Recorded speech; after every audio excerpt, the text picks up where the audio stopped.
बाणीबिहार छात्रों को आक्रमण कले बस्तीर असामाजिक युवक कमेंट मारिबा सह छात्रों को बस्तीर युवक आक्रमण करथिबा अभियोग होईछि। बस्ती उच्छेद सह आक्रमण करथिबा युवकों को गिरफ दाबी करछंती छात्र। दाबी नहीं मुख्य गेट बंद करी विक्षेप करछंती छात्र छात्री।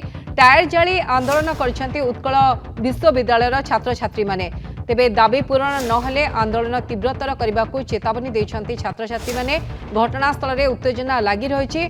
शहीदनगर पुलिस स्थिति उपरे नजर रखिछि। तेबे स्थिति उत्तेजनापूर्ण रही। शहीदनगर पुलिस पहुंची स्थिति उपरे नजर मध्य रखिछि। किंतु छात्र छात्री माने दाबी करछंती जो माने बस्तीर असामाजिक युवक अच्छा कार्यानुष्ठान निया जाओ। अधिक आलोचना करबा फोन लाइन में जोड़ी होचंती सौम्य रंजन नायक भुवनेश्वर रिपोर्टर। समय उत्तेजना सृष्टि होता फास्ट विजुअल मध्य देखुचु पिला माने किबळी भाबे उत्तेजित अवस्था अच्छा। पुलिस पहुंची वर्तमान स्थिति कौन? वर्तमान पुलिस पहुंचवा परे स्थिति को सुधार करने पुलिस उद्यम करिछि। किंतु ये जो दाबी छात्र माने रखुचंती जे बाणी बिहार रे बारंबार असामाजिक युवक मानकर आडास्थली पलटुछि। बस्ती पिला माने आसी बारंबार आक्रमण करुछंती छात्र छात्री को।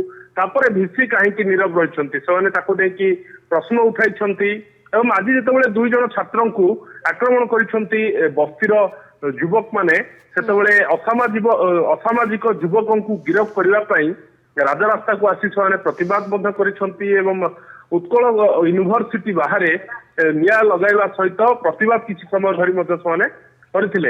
एवं घटनास्थल रे शहीदनगर थाना पुलिस पहुंची उक्त परिस्थिति को आयत्त करने पई चेष्टा करथिला। एवं जो रही छात्र छात्री मान रही जो मैंने प्रतिवाद करुले जो छात्र मैंने सहित दीर्घ समय धरी आलोचना करिसेंती। परवर्ती समय छात्र मैंने पुलिस निकट में दाबी रखिंट जो अणछात्र मैंने असामाजिक छात्र मैंने आक्रमण करिसेंती विश्वविद्यालय छात्र को से बर्तमान मेडिकल अच्छा। अति शीघ्र जो मैंने आक्रमणकारी को गिरफ्त करा जाऊ नचेत आगामी दिन में आंदोलन को तीव्रतर करा जिवो। एवं कैंपस भितर बस्ती कहीं रही छात्र मैंने प्रश्न करिसेंती। एते दिन हला बस्ती कहीं अच्छी बस्तीर जो असामाजिक मैंने रही विभिन्न समय मद्यपान कर छात्र मान दुर्व्यवहार कर आक्रमण करुछंती। गत किछि दिन तले खंडा देखाई आक्रमण करथिले। सौम्यरंजन आप जमती कहउछंती उत्तेजना एबे मध्य लागि रही। छात्र छात्री माने टायर जालिछंती आंदोलन करछंती और गिरफ दाबी करछंती। जो असामाजिक युवक माने आक्रमण करछंती तांको विरोध रे उत्तेजना लागि रही। बहुत बहुत धन्यवाद सौम्यरंजन आपनका तमाम सूचना पाई।